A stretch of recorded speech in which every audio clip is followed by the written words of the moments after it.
YouTube? Welcome to Wayne and Ashley's Small World. Today we're going to show you how to make pizza sauce in my Chicago pizza making series. And this sauce is pretty quick and simple.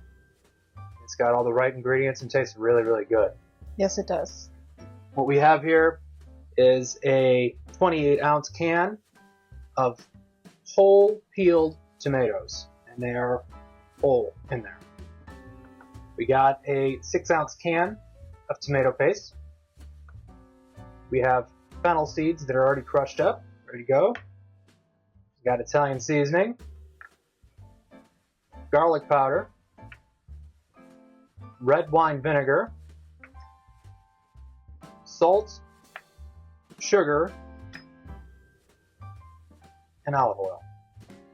We're going to put all that in here, and we're also going to have Ashley here. She's going to do some garlic for us. Yes. So while she's doing the garlic, I'm going to pour in all this stuff.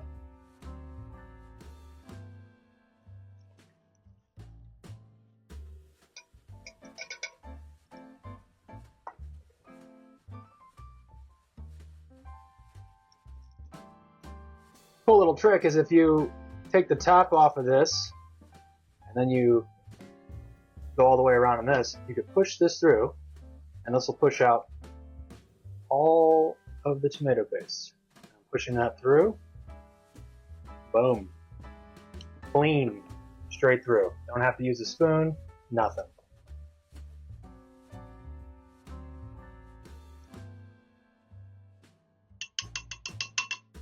Quick and simple.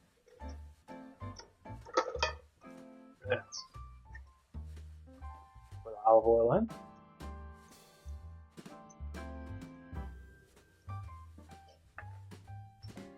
Pour my salt in, sugar, pour in red wine vinegar, pour in my garlic powder,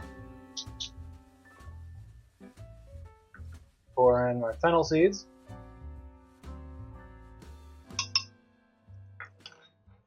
and I'm going to pour in my Italian seasoning. All that together right now. It smells so good. Now this is a pizza sauce mostly aimed towards Chicago style pizza, hence the fennel seed. Fennel seed is a staple in Chicago pizza.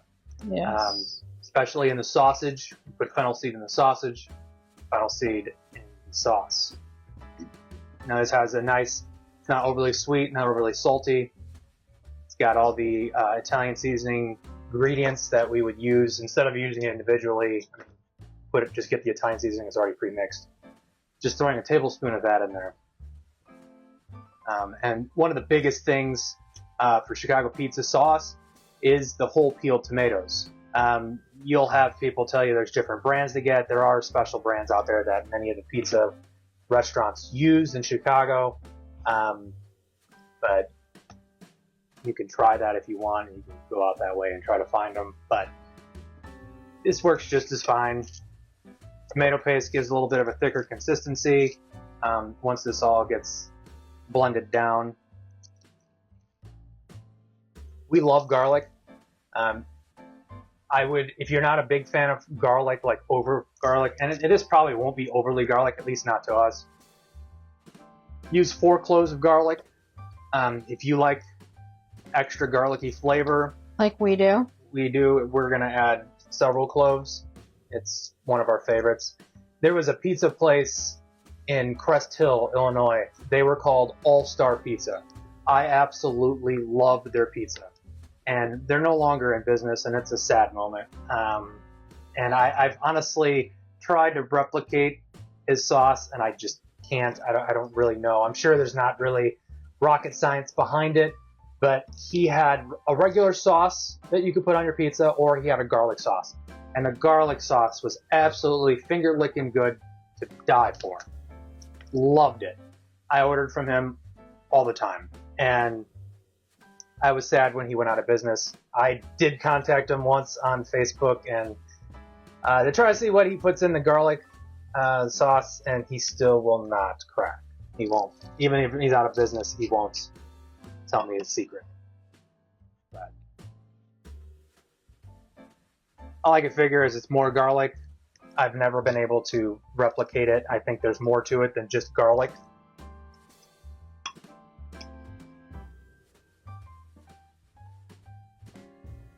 But if you've ever had his pizza from All Star Pizza in Crest Hill, comment down below. Let me know what you thought if you ever had the garlic sauce.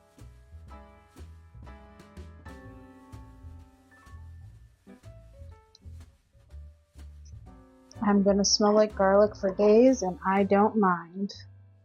Yeah, we love garlic. I always buy big cloves of garlic, big bundles of garlic when I go to the grocery store every single time I go, even if we already have some here, because why? I know it's going to get used. So, yeah, if you have a garlic press like this, you can go ahead and use that. If you don't have a garlic press, mince the garlic nicely with a knife. Yes, this is raw garlic. It will cook on the pizza. A lot of things on these Chicago pizzas, they are put on raw because they cook in the oven. Correct. Now I have a pizza oven that's right here behind us that we use that gets up to 700 degrees Fahrenheit, and it gets hot fast. It gets cooking really fast. So I have to watch my pizzas, but it cooks the raw sausage right on a pizza. I've been yelled at, why do you put raw sausage on pizza? That's like cross-contaminating. Well, isn't everything put on food raw? Yes. And it cooks. Let me tell you, I worked at Rosati's Pizza for probably about a little over a year back in my teenage years, and Linda at Rosati's Pizza, I told her the same thing. Why is that sausage going on the pizza raw? Because that is the Chicago way. They literally grab a chunk of sausage and they make little, like, balls of it without making balls, and they put it all on the pizza raw, and it's put into the oven and cooked. And the reason why you don't want to cook your sausage beforehand is because you're going to release all the juices and all the flavoring into the pan and then dump that. Right. It's not going to be released onto the pizza. That's one of the tricks, is having that sausage cooked into the pizza. All the flavoring, the fattiness, the juiciness, it's going to be all cooked in there. It brings it all together, and that's where you get your deliciousness from. It's the same thing with the sauce. You want to cook that on the pizza. It will cook down on the pizza, and it's going to blend so well. It's all going to cook right there. Yep. And it's going to, all the flavors are just trapped right there. Instead of releasing it into the air or into a pan or down the drain, you want it on that pizza. All that flavoring, it's right there. Yep. So we are going to take this and put this on the blender, and we will pulse it. Okay, we are at the blender now with everything inside, and we are going to pulse it. You don't want it fully liquid, but you want it that it's a nice thick consistency. And here we go.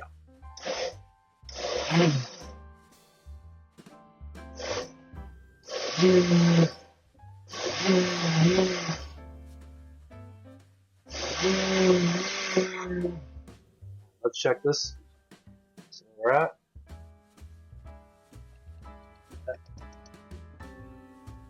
Looks like that should be good. Yeah. Don't see any more whole tomatoes. Don't feel any more whole tomatoes. That's one thing, you want to get the whole tomatoes down. You don't want it too thin and runny, so you can kind of see it's got a thickness to it, and that should be pretty good. So there you have it. That's the sauce. Don't cook it down. Put it right on the pizza. And stay tuned for our next video. We are going to show you fully how to make a pizza. Also check out our other video on how to make the pizza crust, the Chicago thin crust pizza. And we will see you in our next video.